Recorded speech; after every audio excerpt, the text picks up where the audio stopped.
During family dinner at my parents', my 22-year-old daughter, Emma, leaned in and whispered, "We need to leave. Now." She looked pale. I asked, "What happened?" She said, "You didn't look under the table." So I looked. 5 hours later, my brother was arrested, and my parents were calling in a panic. I had to remind myself that tonight was just another family dinner. No big deal. My name's Claire.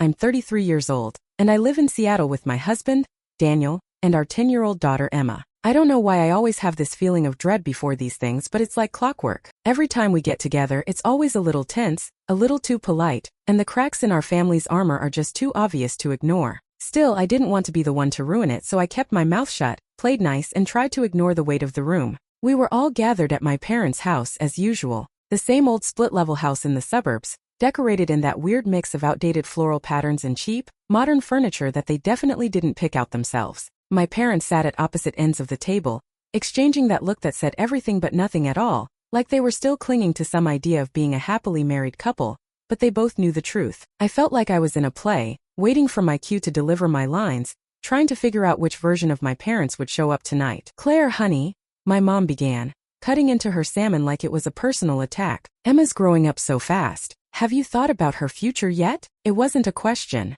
It was one of those comments that felt like a subtle dig at my choices, my lack of a plan, whatever that meant in her eyes. The same woman who had spent my whole childhood asking, "When are you going to settle down, get serious?" I shot a glance at Daniel, who was busy chewing on his steak, his eyes fixed on the plate. He knew better than to get involved. It was like this every time. He and I would get the passive-aggressive critiques about how we didn't live the way my mom expected, but somehow Emma always came out on top. I took a deep breath, trying not to let my frustration show. "I've been thinking about it, Mom. I'm doing what I can. Emma's been doing great in school, and I think we're on track." She raised an eyebrow. "That's nice to hear, but it's about more than grades, Claire. I just think she needs something more secure, don't you think? I mean, who knows how long this whole tech thing will last." I felt my fingers tighten around my glass of wine. I wasn't sure if it was the wine or her words, but I could feel my blood pressure rising. My job had always been a point of contention with her. She didn't get it. She didn't get me. "Tech's not going anywhere, Mom," I said as calmly as I could manage. "And Emma's fine. She's happy. That's all that matters." But before she could respond, my dad, who had been practically asleep with his eyes half-lidded and his elbows on the table, lifted his head, looked at me through his glasses and casually added, "You know, Claire, a bit of structure never hurt anyone." I blinked, caught off guard. This wasn't the first time he'd thrown a jab like that, but there was something different about it this time. Was he agreeing with Mom? I couldn't tell. I opened my mouth, but Emma, thankfully, interrupted, and for a split second, I thought I saw the tiniest flicker of relief in her eyes as she glanced at me. She was always the buffer between my parents and me. "Mom, I dropped my fork," Emma muttered, bending under the table to grab it. Her voice was soft, but there was something in her tone that made me look up, alert. Emma straightened up, hands trembling. She looked at me for a split second before turning away. My heart dropped, but I didn't know why. "Are you okay?" I asked, my voice low. Emma didn't respond. Her lips pressed together tightly, her cheeks flushed red. It was subtle, but the way she was acting, something wasn't right. She didn't speak. Instead, she grabbed her fork off the table, holding it with a tight grip, her knuckles white. The tension in the air thickened, and I could feel it. It was like something was on the verge of breaking. Suddenly, Emma leaned over, whispering under her breath to me so only I could hear, "We need to leave now." Her voice was tight, urgent, almost terrified. I wasn't sure what to do, but I knew that whatever was going on was serious. Confused, I looked under the table to see what she had dropped, hoping to get some kind of clue. But all I found was a folded piece of paper, tucked neatly on the floor, barely noticeable. Before I could even reach for it, Emma's hand shot out, snatching the paper away so fast I barely had time to process it. She looked at me, eyes wide, fear in them, fear I hadn't seen before. "Emma, what's going on?" I whispered, but she shook her head, her lips pressed tightly together. "We need to go. Now." I stood up quickly, trying to keep it casual. "Actually, we need to head out." "Sorry, Mom. Something came up." I could feel the panic rising, but I forced myself to stay calm. My mom barely looked up from her plate, eyes rolling. "Well, all right then. You'll be missed." The room felt colder as we hurriedly gathered our things, Emma staying strangely quiet, her hand gripping mine tighter with every step we took toward the door. When we got into the car, I looked at her. "Emma, please. What's going on?" But she stayed silent. Her body was tense, her hands shaking. I didn't know what to do, but I knew something was very, very wrong. As we drove away, I glanced at Emma again, my concern deepening. I knew my daughter well enough to see that this was no ordinary anxiety. Something had shaken her to the core, and she wasn't ready to share it yet. And that folded piece of paper? I had no idea what it meant, but I could already tell. This was just the beginning of something much bigger than a family dinner. The drive home was silent. Emma sat in the passenger seat, her eyes glued to the window, her hands twisting in her lap. I glanced over at her every few seconds, but she didn't say anything. The air between us felt heavy, like there was something she needed to say, but the words just wouldn't come. I could feel the weight of it pressing down on my chest. "Emma, please, talk to me," I said, my voice softer than I intended. I had to know what was going on. Whatever it was, I could tell it was big. She didn't answer, just kept staring out the window, her face pale under the dim glow of the streetlights as we drove through the neighborhoods. The silence was suffocating. After what felt like an eternity, she finally spoke, her voice barely above a whisper. "I can't. Not yet." I reached over, gently placing my hand on hers. Her fingers were cold, trembling slightly. "You're scaring me, Em. What happened back there?" She flinched at my touch, pulling her hand away quickly, though I could tell it wasn't out of anger. It was like she was afraid of something I didn't understand. She stopped, her throat tightening as she struggled to find the words. Her eyes darted to the glove compartment, to the dashboard, anywhere but at me. I didn't push. I knew that look. I had seen it before when she was trying to protect me from something, trying to keep the peace. But tonight felt different. I could sense her fear, and it was only making my own anxiety grow. The silence stretched on, and just when I thought I might explode from the tension, Emma pulled out her phone. She unlocked it with a shaky hand and pulled up a photo. The image was blurry, hard to make out, but I could see it was a piece of paper, an odd phrase written across it. I leaned over, squinting to get a better look. "What is this, Emma?" She handed me the phone, her eyes avoiding mine. "I don't know. I think it's my password." I stared at the image for a long moment. "Your password?" "Yeah," she said, her voice cracking. It's Riverplant 573. It doesn't make sense, but that's what it is." My mind raced. "Emma, why would someone leave you this? And why are you so shaken up about it?" She shook her head, fighting back tears. I didn't understand at first, but I recognized the handwriting. It's Grandma's. I froze, my heart sinking. Her grandmother, my mother, had been dead for almost 2 years. But if this was her handwriting, then how could it be? It didn't make sense. "Grandma," I whispered. "But she's—" "I know," Emma interrupted, her voice hoarse, "but that's not the part that freaks me out. I'm scared, Mom.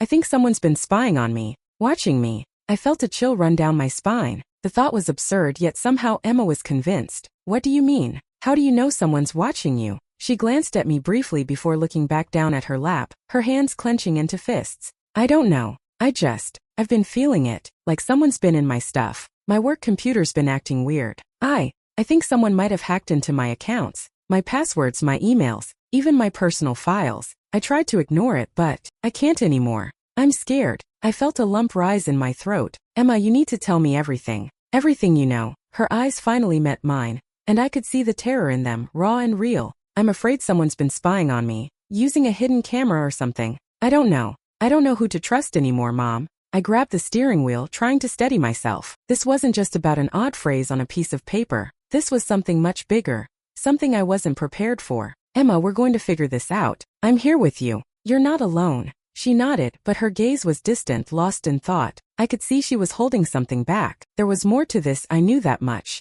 But what? As we pulled into the driveway, Emma stayed silent, her expression distant. I turned off the engine but didn't get out right away. "Emma," I said gently, trying to get her attention, "I need you to promise me you'll tell me everything. We're not keeping secrets anymore, okay?" She looked at me, her eyes dark, filled with something I couldn't quite place. "I will, Mom. Promise. But not tonight. Please just let me process it." I nodded, though I didn't want to. My gut told me this was only the beginning, and whatever was happening was much worse than I'd ever imagined. But for now I had to let her have some space. When we got inside, Emma went straight to her room without a word. I watched her disappear down the hallway, my heart heavy with uncertainty. I stood there for a long moment, staring at the door to her room, feeling that same dread gnawing at me. Whatever was going on with Emma, whatever she had uncovered, was bigger than I realized. And I didn't know how deep this was going to go. But I knew one thing for sure, it wasn't over. And it wasn't going to be easy, not by a long shot. I just hoped I was ready for whatever was coming next. The next morning,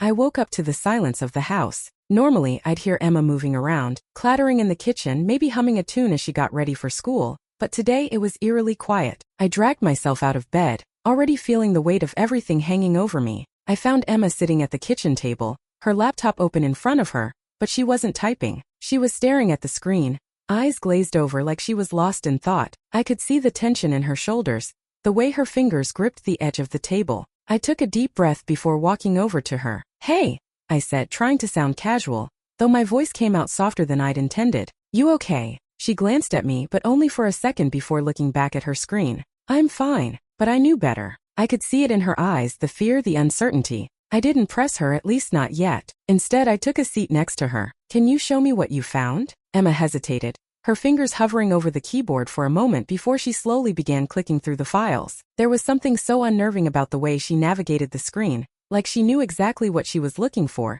and she was bracing herself for what was about to come. Finally, she opened a document. It was full of time-stamped entries and a list of files that had been accessed. I couldn't make sense of most of it, but I could see the words sensitive, confidential, and unauthorized access scattered throughout. My stomach dropped as I recognized the names of cases I knew Emma had been working on, cases that involved personal and private information. "Emma," I whispered, my throat tight, "what is this?" She didn't answer right away. She just pointed to one specific entry in the list of logs. "This," she said softly, "this is where it started." I leaned closer, trying to decipher the technical jargon, but it was all a blur. The one word that stood out to me, though, was Laura. I knew that name. Laura was the woman Emma had been working with closely on a case involving her estranged uncle, Kevin. My heart pounded in my chest as I looked up at Emma. What do you mean this is where it started?" Emma took a deep breath, her voice barely audible. "Someone used my login credentials to access the case file on Kevin. They used my password to download everything." She swallowed hard, her hands trembling as she closed the laptop and set it down on the table. It wasn't just a random breach. It was personal, and it was someone in the family. I felt the blood drain from my face. "Wait, you think someone in the family?" Her eyes filled with pain and she nodded. "It wasn't just the files. I found other stuff, emails, personal messages. My password was used to access things I never gave permission for. And it's been going on for months. I didn't notice at first, but now I see it." She looked at me, eyes wide with disbelief. "Mom, I think they've been using me, using my access to get information, manipulating me without me even knowing it." I couldn't breathe for a second. The weight of her words hit me like a brick wall. My parents? My own family? Could they really be involved in something like this? My mind was spinning. It felt like the ground had been ripped out from under me. "Emma, no. It can't be." My voice trailed off as I tried to make sense of everything. My mind was racing. This was too much. This was insane. My parents had been distant, yes, but to betray Emma like this? To manipulate her? She didn't meet my eyes as she spoke. "I don't know how deep it goes, but I can't ignore it anymore. I can't just sit here and pretend like everything's fine." I was paralyzed, my hands gripping the edge of the table. For a long time I couldn't say anything. I just stared. Finally I found my voice. "What are we going to do?" Emma's expression darkened. "I don't know, but I'm not just going to let them get away with it." Her words hit me harder than I could have imagined. My daughter, this young, bright woman, had been tangled up in something so much bigger than either of us realized, and I had no idea how to help her unravel it. "Emma, we have to tell someone," I said, my voice breaking. This isn't just a family issue anymore. This is serious. We need to report it to the authorities." Her eyes flashed with hesitation. "I don't know if I can. If I report it, it could destroy everything. It could ruin my career, our family's reputation, and..." I cut her off, my voice firm. "You are not responsible for their mistakes, Emma. You've been manipulated and you deserve to know the truth. We will figure this out, but we have to go to the right people." Emma seemed to shrink back at the idea. "I don't want to hurt anyone. Not like this." Her voice was small, filled with guilt, as though she thought this was somehow her fault. I shook my head, my chest tight. "Emma, listen to me. This isn't your fault. This is their mess. You don't owe them anything." She looked up at me, eyes filled with a mixture of fear and something else, determination. "What if it's worse than we think? What if we're too late?" I swallowed hard. The weight of her words sat like lead in my stomach. "We won't know until we do something." Emma didn't say anything at first. She just stared at the laptop screen, lost in her thoughts. Finally, she stood up, pushing the chair back from the table with a loud scrape. "I'm going to get to the bottom of this," she said, her voice quiet but filled with resolve. "No matter what." I nodded, watching her as she walked out of the kitchen. I wanted to reach out to stop her, but I knew she had already made up her mind. This wasn't just about the betrayal anymore. This was about something much bigger than any of us, something that, once revealed, could tear our family apart. And as I sat there, my own heart sinking, I realized that the truth had already started to unravel. There was no going back. The following days felt like an endless blur. Emma buried herself in her laptop, eyes scanning through the data logs, timestamps, and files, each discovery more damning than the last. I tried to give her space, but I couldn't shake the feeling that we were on the verge of something terrifying. The weight of it all was suffocating. Every time Emma looked up from the screen, her eyes were wide with shock, disbelief, and dare I say it, fear. Fear that the pieces of this puzzle might be too much for us to handle. By Thursday night, Emma had compiled a list of every file that had been accessed without her consent. It was overwhelming. There were too many entries to count, too many breaches that had occurred over the span of months, maybe even longer. My mind kept drifting back to the piece of paper Emma had found at the family dinner, the mysterious phrase, River Plant 573, and the terrifying implications it carried. "I'm going through the files now," Emma said softly, breaking the silence, "and the logs are a mess. Someone was trying to hide what they were doing. It's like they were covering their tracks." I stood behind her, looking over her shoulder at the screen. There were columns of data, each one more complex than the last. "But if someone's been going through your work files, do you think they've been in your personal accounts too?" Emma's fingers froze above the keyboard for a second. "I don't know. I haven't checked yet. I think I've been too afraid to." She sighed deeply, her shoulders slumping as if the weight of everything had finally caught up to her.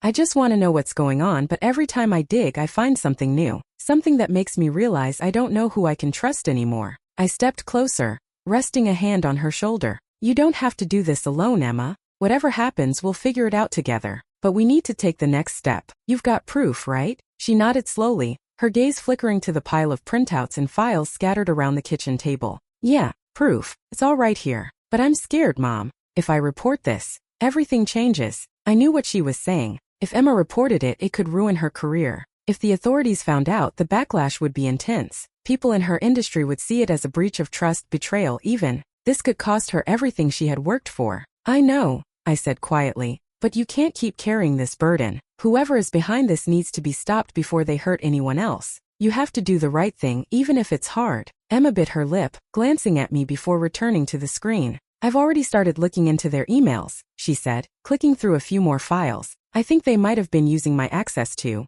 manipulate things. There are messages from my mom and dad." I blinked, my breath catching in my throat. "What do you mean? Your mom and dad?" She turned to me, her face pale, a look of pure disbelief in her eyes. "There are communications here, emails where someone used my credentials to forward files to them. I think they were spying on me, Mom. The family. They've been involved, and it's all been happening under my nose." My heart stopped and I could feel the blood drain from my face. I had suspected that something wasn't right, but this was unimaginable. How deep did this go? Had my parents been using Emma's credentials to get information? And if so, what did they want with it? Emma's voice faltered, but she pushed through. "I was trying to make sense of it, but the more I read, the worse it gets. My login. They were using it to get access to files they shouldn't have. And one of the last entries, it was my Uncle Kevin's case file." She paused, letting the words sink in. "It was about him, Mom. He's still tied into all of this. Kevin." The name hit me like a cold wave. Kevin had been a thorn in the family for years. Everyone knew what he was capable of, the manipulation, the control. But how was he involved in this? And why was Emma's account being used for something that could hurt her? I couldn't breathe for a second. The implications were too heavy. "Emma, are you sure? Are you absolutely sure about this?" She looked at me, her eyes wide with anxiety. "I'm not crazy, Mom. I didn't do anything wrong. I swear." I closed my eyes, trying to gather my thoughts. My mind was racing. "Okay, we need to report this. We need to go to the authorities." Her face twisted with fear. "But what if they don't believe me? What if I'm the one who gets blamed?" I held her gaze, trying to steady my nerves. "We'll have the proof, Emma. You're not alone in this. But we need to act quickly." Emma stood up abruptly, shaking her head. "No, not yet. Not until I find everything. I can't go in without all the pieces. I need to understand the full scope of this." Her words made sense, and yet they made my heart sink even further. What could be worse than this? What else was she going to find? And how far would we be willing to go to uncover the truth? I glanced at the printouts on the table. Each one felt like another thread unraveling, pulling us deeper into a web of lies, deceit, and betrayal. "Emma, what happens if we can't stop this?" I asked softly. She didn't answer right away. She just looked at me, her face hardening with determination. "Then we expose it. We have to. No matter what the cost is." I wanted to believe her. I wanted to trust that we could handle whatever came next. But the fear gnawing at me told me this was just the beginning. And as I watched Emma carefully organize the files, her eyes fixed on the screen with a focus I hadn't seen in a long time, I knew one thing for sure. Nothing would ever be the same again. The investigation had begun. And so had our fight to uncover the truth, no matter where it led. The weekend arrived far too quickly. I spent the past few days helping Emma organize everything she had uncovered. It was a chaotic mess of emails, timestamp logs, and digital footprints that seemed to confirm every suspicion we'd had about the family's involvement. The weight of it all felt unbearable, but I knew we couldn't keep running from the truth. Emma was determined to confront them, and though I wanted to protect her from whatever storm this might unleash, I knew she was right. It was time to face the music. We decided Sunday would be the day. We couldn't afford to waste any more time pretending everything was normal. Emma, pale but resolute, had already printed out some of the key files. "We can't go in unprepared," she said, her voice shaking but her eyes fierce. I wanted to be strong for her, but I couldn't shake the nagging doubt that what we were about to do would change everything. There would be no going back. By the time we arrived at my parents' house, I felt a nervous energy buzzing under my skin. The place, with its neatly manicured lawn and the familiar, predictable smell of home-cooked food, seemed so wrong in the context of what we were about to do. It wasn't supposed to be like this. Not with family. Emma sat beside me, her arms crossed tightly over her chest, her eyes distant. She hadn't spoken much during the ride. I could feel the storm brewing inside her. We rang the doorbell, and after a moment my dad opened the door. His face lit up with his usual forced smile, but there was an edge to it that I couldn't quite place. "Claire, Emma, come in, come in." His voice was warm, but the awkwardness was palpable. I could tell he wasn't expecting this. He stepped aside, holding the door open for us. "Thanks, Dad," I said, my voice a little tight. Emma didn't say anything, just followed me inside, her shoulders stiff. "Mom's in the kitchen," he said, clearly eager to get us settled. "She'll be so happy to see you both. You're just in time for dinner. I'm sure she's got something wonderful planned." We didn't sit down at the table right away. I knew that Emma and I couldn't keep this under wraps for much longer. The longer we delayed, the more I could feel the anxiety building up in her. Her fingers were trembling, and she kept glancing at the kitchen door, as if she could already see the confrontation coming. We walked into the kitchen, and my mom turned from the stove, her face lighting up when she saw us. "Claire, Emma, you're here. What a nice surprise. I've made roast chicken. It'll be perfect for—" "We need to talk," Emma interrupted, her voice sharp, cutting through the warmth in the room. My mom's smile faltered, her eyes darting between Emma and me, clearly startled by the sudden shift in tone. "What is it, sweetie?" I saw Emma's hands shake as she set the folder of printouts down on the kitchen table. "We need to talk about what's been going on," she said, her voice cold now. "About what's been happening with my accounts, and about what you've been doing with my login credentials." The room seemed to freeze. My dad stepped forward, his expression shifting from casual to confused. "What are you talking about, Emma?" Emma didn't flinch. "I'm talking about the fact that someone in this family has been accessing my work files. Someone has been using my password to spy on me, to manipulate information. I've got proof." I could see my mom's face pale, her eyes flicking nervously to my dad. "Emma, sweetheart, what are you saying? This is all a mistake, isn't it?" Emma's eyes burned with intensity as she dropped the bombshell. "I'm talking about you. Both of you." The words hung in the air like a dark cloud. My heart hammered in my chest. I hadn't expected the confrontation to come out so bluntly, so painfully. "Wait, what? Us?" My dad looked genuinely shocked, his face twisting in confusion. Emma took a deep breath and then slammed the printouts down onto the table. "You've been using my login to access my work files, not just for work but personal information. You've been getting involved in things you had no business in. And I found emails where you forwarded files to yourself and others, files that shouldn't have been shared with anyone. You used me and I had no idea." My mom's face went completely white. She looked at my dad, then back at Emma, before her eyes flicked nervously to me. "That's not what happened. Don't lie, Mom," Emma snapped, her voice shaking with rage now. "You've been using me for your own agenda. You don't even care how this hurts me." My dad finally spoke up, his voice shaky. "Emma, we never meant to hurt you. We were just trying to help. We thought you'd want to help us. You're the smart one. You've always been so capable. We just thought you'd want to be involved." I saw Emma's jaw tighten, her hands clenched into fists. "You thought I'd want to be involved in your mess? You've been manipulating me without me even knowing. You've been spying on me, using me like a tool to get whatever you wanted." My mom's face twisted with guilt. "We didn't think it would be a big deal. It was just a few files. You're so good at what you do, Emma. We just wanted to." "No," Emma cut in, her voice steady now. "You wanted to control me, to use my access for your own gain." I watched as my mom's face crumpled, and her eyes darted toward my dad for reassurance, but he said nothing. He just stood there, stunned, like the weight of Emma's words had knocked the wind out of him. Finally, my dad spoke again, his voice quiet. "We never meant to hurt you. We didn't think." "You never think," Emma exploded. "You never think about how your actions affect me. All you care about is you. All you ever wanted was for me to fix your problems. Well, I'm done. I'm done being used by you." The room was silent for a long moment. My mom looked like she was about to say something but nothing came out. She just stood there, her shoulders slumped. I stood there too, caught in the middle of it all, trying to process what was happening. I wanted to comfort Emma, but I didn't know how. This had gone deeper than I'd ever imagined. Emma, my dad said finally, his voice hoarse, you're making this harder than it needs to be. We're still your parents. You're still my parents, Emma said softly, her voice trembling now. But you've been lying to me, and I can't forgive that. Not right now. She grabbed the folder of printouts and turned toward the door. I'm done here. I need space. I need time to think. I watched her walk out, her back straight, her steps firm. I turned to my parents, my heart aching for Emma, but also for what we had just lost. This was it. The family dynamic I'd known, the facade of togetherness, had just shattered in front of me,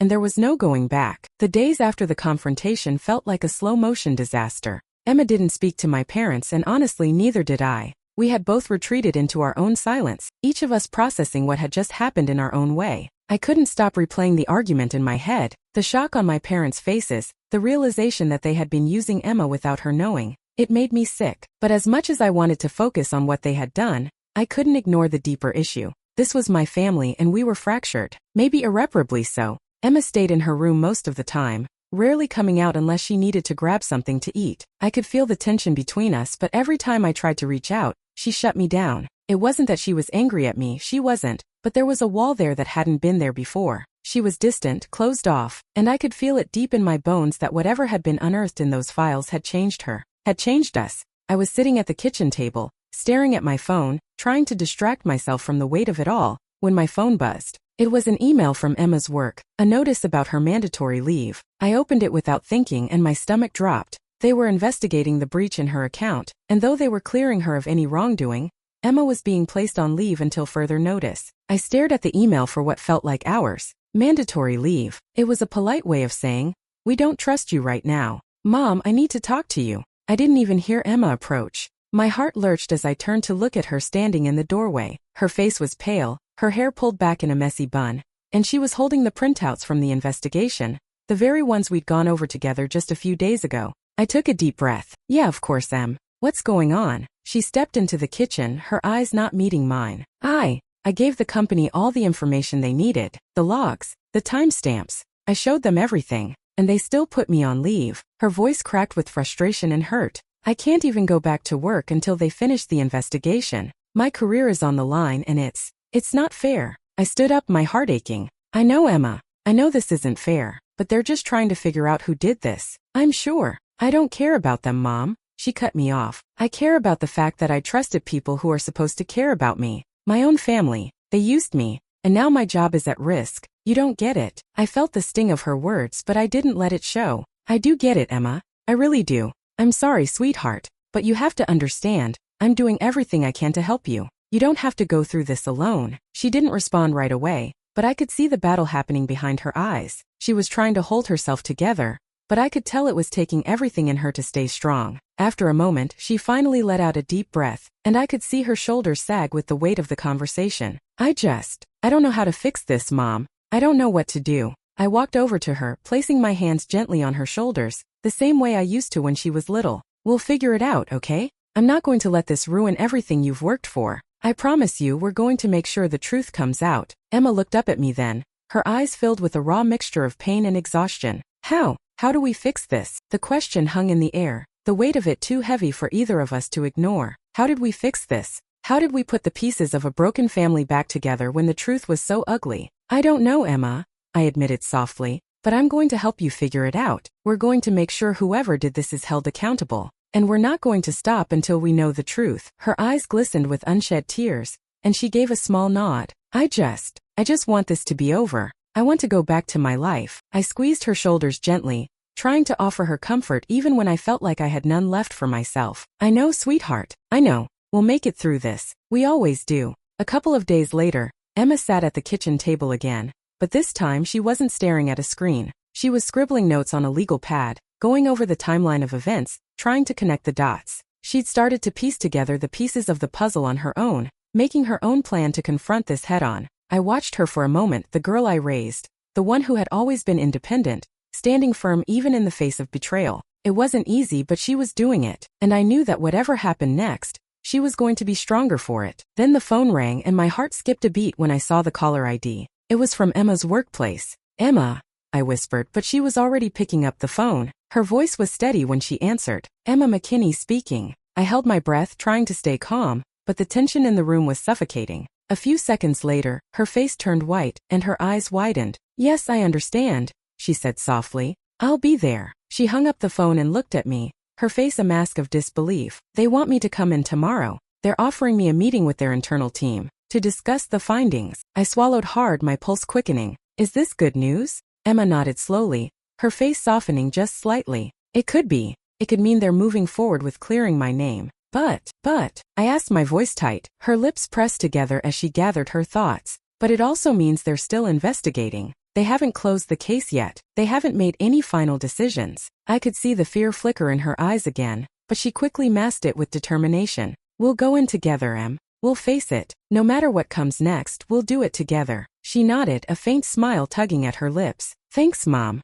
And for the first time in days, I felt a flicker of hope. Maybe, just maybe, there was a way forward. We would face whatever was coming head-on together. Because whatever happened, I wasn't going to let this destroy my daughter's future. We would find the truth, and we would make sure the people who betrayed us would never hurt anyone again. The storm wasn't over, but we were ready for it. The following morning, Emma and I drove to her workplace together. The car ride was quiet, but not uncomfortable. Emma was in the passenger seat, her fingers drumming nervously against the armrest, but she was calm on the outside. I could feel the weight of the day ahead pressing down on both of us. It was the kind of day where everything could change. It was the kind of day where decisions could make or break everything. "Are you nervous?" I asked, glancing over at her. She met my eyes for a brief moment before looking away. "Yeah, a little." She paused, then added, "I keep thinking, what if they don't believe me? What if it's all for nothing?" I reached over and placed my hand on hers, squeezing it gently. "Emma, you've got the truth on your side, and you've got me. No matter what happens, we're in this together."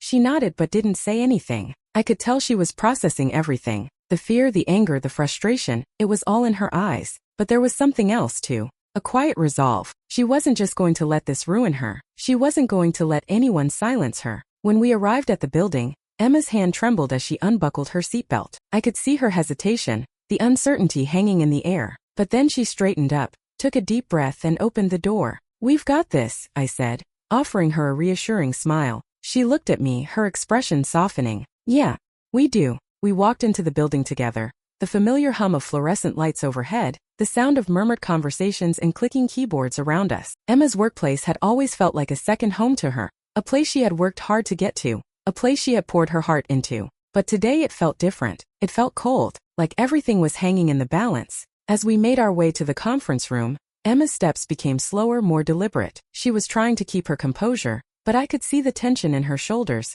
the way her fingers clutched the strap of her purse. We stopped outside the door, and I could see the reflection of both of us in the glass. Emma, looking taller than I'd ever seen her before, standing firm and resolute, and me standing beside her, hoping with everything I had that she could find the strength to face whatever was behind that door. Emma turned to me, a flicker of fear still in her eyes. "What if they don't understand? What if I lose everything?" I touched her arm. "They'll understand, Em. You have nothing to lose, only the truth to gain." She nodded and pushed the door open. The room was sleek and modern, filled with glass walls and a long conference table. There were 3 people sitting around it, 2 company representatives, one a middle-aged woman with short, sharp hair, the other a man in a suit, his eyes unreadable. And then there was her manager, Laura. Emma's shoulders slumped slightly at the sight of her, but she quickly masked it with a neutral expression. "Emma," Laura greeted her, standing up and offering a polite smile, though it didn't reach her eyes. "I'm glad you could make it. Please sit down." I stayed in the background, standing by the door,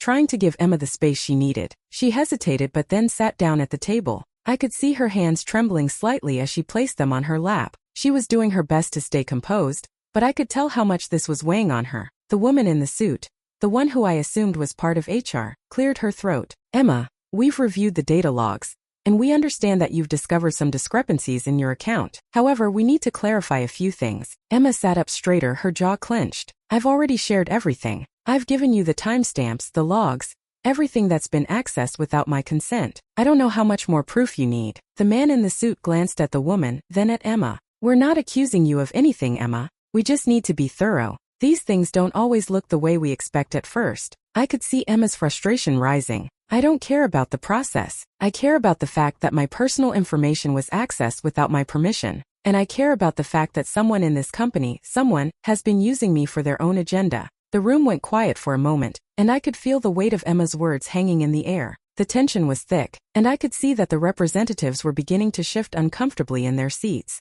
Emma had already shown them more than enough proof. Now it was just a matter of getting the truth out. The man in the suit finally spoke again. We understand. We just need to ask, did you have any reason to believe this could have been an internal issue? Emma's eyes narrowed. I already know who's behind it, she said, her voice low and steady. And I think you already know too. There was a moment of silence as they exchanged glances. Laura's face was unreadable, but I could tell she was holding her breath. The woman in the suit cleared her throat again, her voice much softer now. And who do you think is behind it, Emma? Emma's eyes met mine for a brief second. She was calm now, more composed than I'd ever seen her. She took a deep breath and leaned forward, her voice firm. It's my family. The room seemed to freeze. The woman in the suit blinked, taken aback. Your family? Yes, Emma said, nodding slowly. I've traced the breaches. It's my parents. They've been using my access to manipulate things for their own benefit. And I have proof. The silence that followed was deafening. I could feel my own heart racing as I watched Emma lay everything on the table.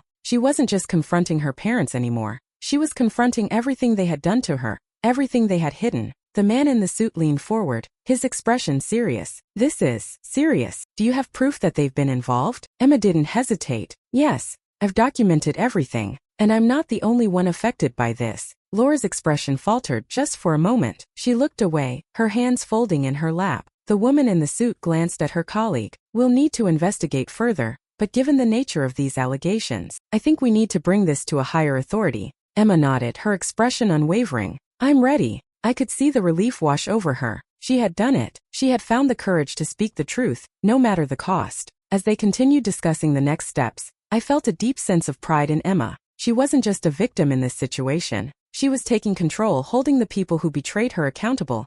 And for the first time I realized something. Emma had already won. The road ahead wouldn't be easy, but she wasn't alone anymore. And as I looked at her, sitting there with her back straight and her face calm, I knew this was the beginning of her taking back her life. Whatever came next, she was ready. We were ready.